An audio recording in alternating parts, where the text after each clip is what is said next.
Gideon, not only is he vengeful, but he's violent.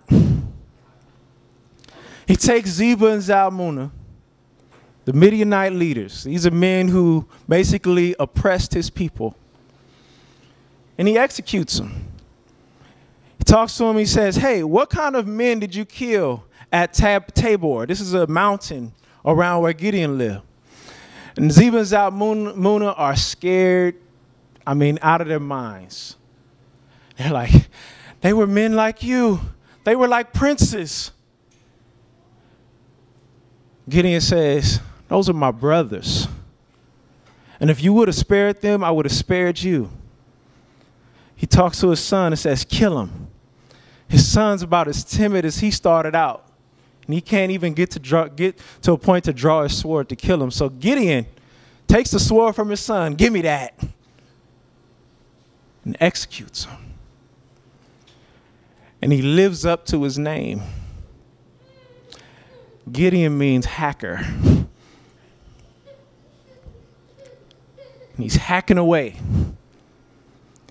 He's forgotten his task. He's forgotten the reason why he's in charge. He's forgotten the point. And a lot of times, as a follower of Christ, you can forget the point. Why am I doing this? Why am I here? Why am I even reading the Bible? Because they expect me to.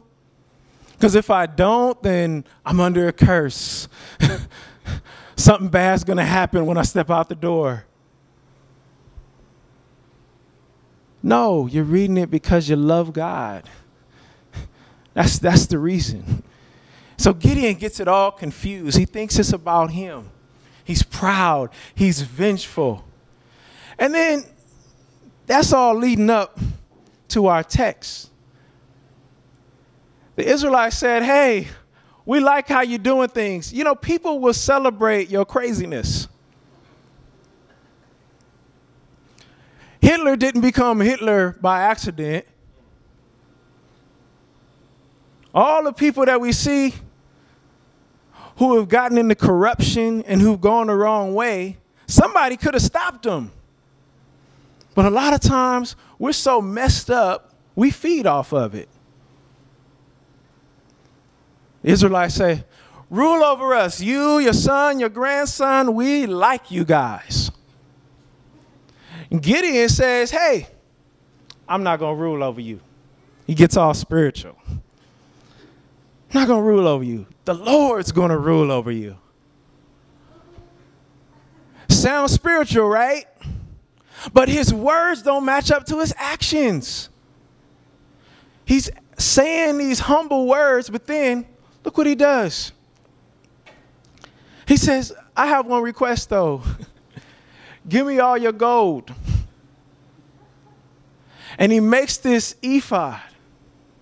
He takes the gold and he fashions this statue. And an ephod was a piece of clothing that the priests wore, kind of like a vest.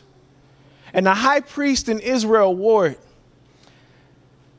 He put stones on it.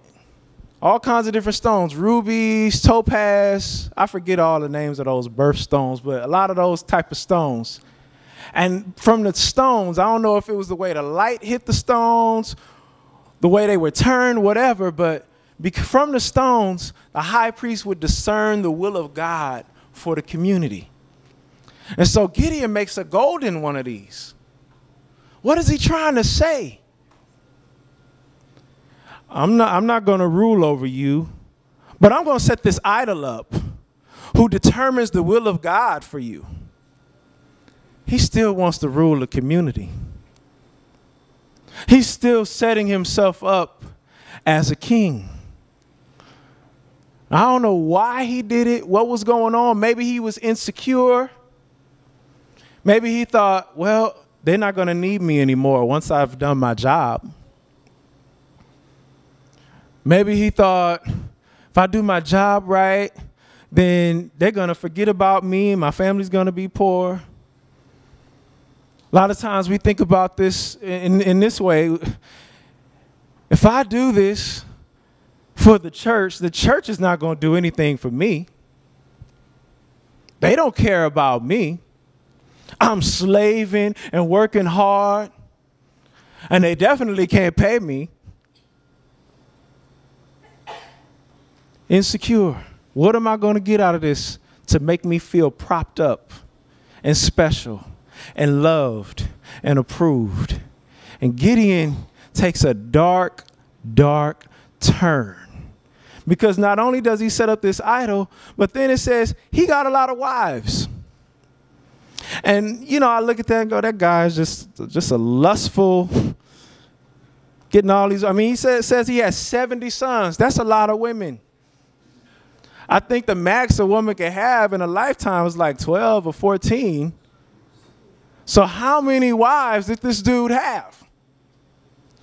And it's not just about him being lustful, sex crazed. Back then, to get a harem, to get a lot of wives, meant you were consolidating power. Insecurity. Insecurity. If I have a lot of wives, I have a lot of sons, and everybody will think, wow, I've made it.